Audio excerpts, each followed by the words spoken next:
Perkenalkan, nama saya Muhammad Gifar Tiraji Pamungkas dari kelas 10 MIPA 1. Kali ini saya akan menjelaskan daur biogeokimia. Daur biogeokimia adalah siklus unsur atau senyawa kimia yang berasal dari komponen abiotik menuju ke komponen biotik dan kembali lagi ke komponen abiotik. Medium penyaluran terdiri dari organisme yang dibantu oleh reaksi-reaksi kimia dalam lingkungan abiotik.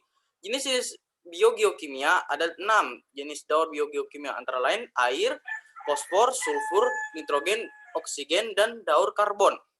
Daur air adalah pergerakan air dari bumi menuju atmosfer dan kembali lagi ke bumi yang terjadi secara terus-menerus membentuk sirkulasi.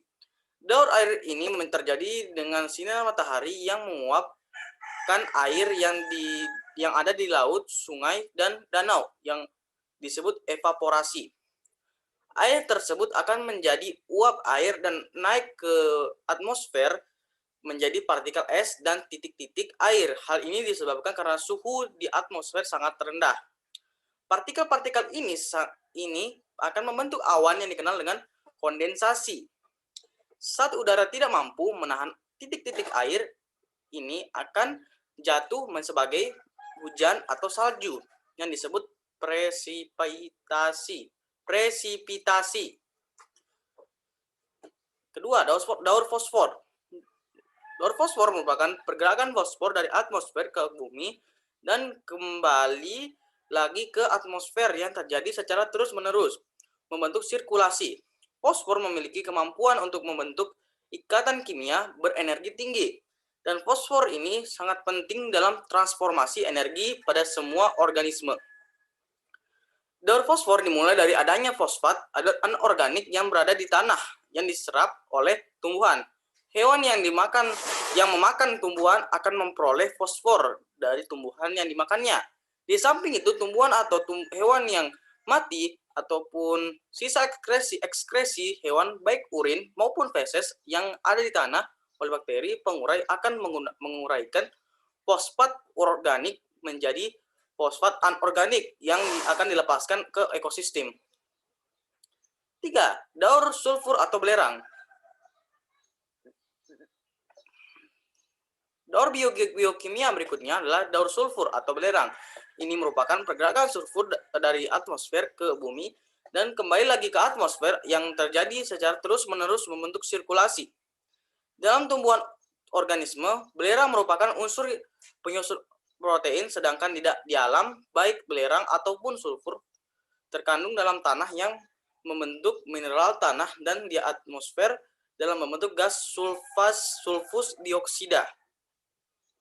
Daur nitrogen. Daur nitrogen merupakan pergerakan nitrogen dari atmosfer ke bumi dan kembali lagi ke atmosfer yang terjadi secara terus-menerus membentuk sirkulasi.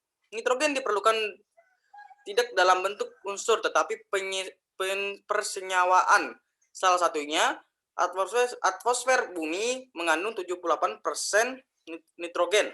Daur nitrogen ini terbagi atas beberapa proses, antara lain fiksasi, amonifikasi, nitrifikasi, asimilasi, denitrifikasi.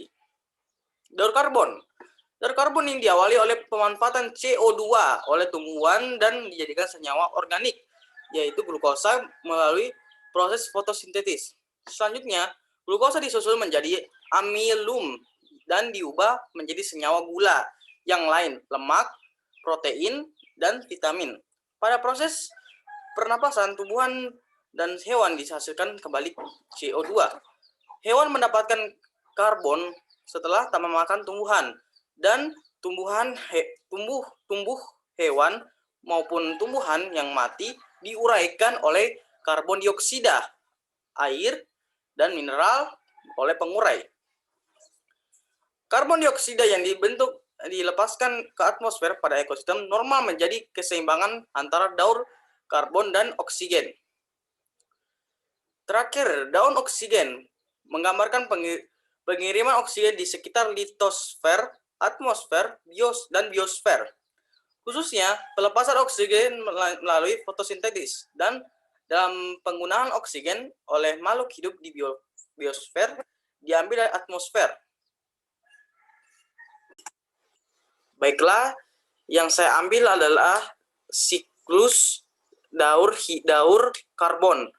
Yang pertama, kayu dan bahan bakar fosil mengalami pembakaran dan menghasilkan asap yang ada di udara yaitu karbon dioksida.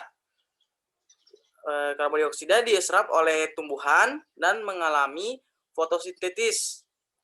Tumbuhan jatuh ke tanah, dimakan oleh konsumen primer. Konsumen primer yang saya ambil adalah kelinci. Konsumen primer dimakan oleh konsumen sekunder, dan konsumen sekunder yang saya ambil adalah singa. Konsumen primer dan sekunder mati mengeluarkan karbon dioksida melalui respirasi seluler menjadi CO2, karbon dioksida kembali, dan